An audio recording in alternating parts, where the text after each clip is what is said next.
I'd like to invite John Clarke, is the long-time anti-poverty activist, to share his words and thoughts with us.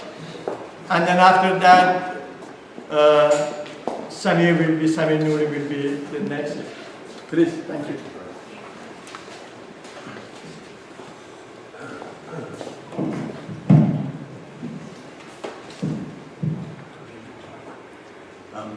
Yes, thank you, comrades. Indeed, I'm afraid I have family visiting me from England, so I must leave quickly. But I wanted nonetheless to bring from our organisation, the Ontario Coalition Against Poverty, a message of Mayday greetings. I think you may be aware, I'm sure you are aware, that in North America an attempt has been made to undermine Mayday. Partly by establishing the so-called Labor Day holiday as a substitute to try and kill any consciousness of the international tradition of Workers' Day. But there's also another rival on this continent. In the United States, and Donald Trump recently proclaimed it, they've set aside the 1st of May as Loyalty Day, that they call it. And you have to ask, loyalty to what, when you think of that greedy, reckless specimen who presently sits in the White House. It's loyalty to imperialism. It's loyalty to endless war. It's loyalty to rampant exploitation, and it's loyalty to the reckless destruction of the environment of the planet itself. That's what I think we're talking about with Donald Trump's claim to May Day as Loyalty Day. But I think we have a rather different and a somewhat better vision of what May Day represents.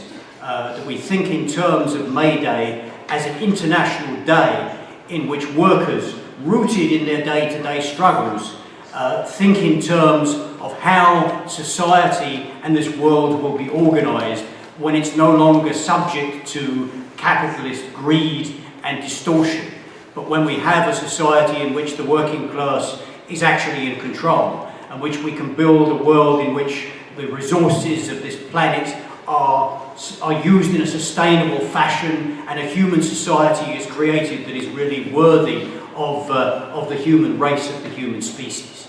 And that's what I think is on the agenda.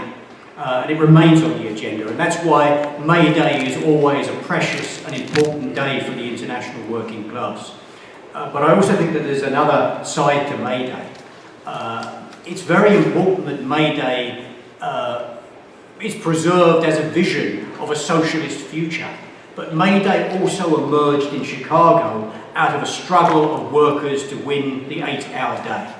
A very practical and immediate struggle. And I think those who understand May Day understand that the fight for socialism and social transformation will come out of workers' day-to-day struggles for their immediate needs. We right now we are in the city of Toronto, one of the wealthiest cities on the face of the earth. A city where 40% of the world's mining capital is raised. And yet it is also a city where people die on the streets for lack of shelter. It is also a city where they have put so little resources into their public housing that homes are being boarded up and left empty because they're not prepared to repair them. And that in this incredibly wealthy city. And so we in the Ontario Coalition Against Poverty are taking up the fight for shelter.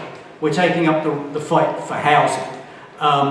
Workers across North America are struggling for the right to decent wages, to raise the minimum wage to $15 an hour, and workers at York University just won an important victory in that regard. Right now, workers in Iran struggle in the face of incredible repression, and we see a campaign taken up to defend worker activists who have been placed in jail for the supposed crime of organising for basic working class rights.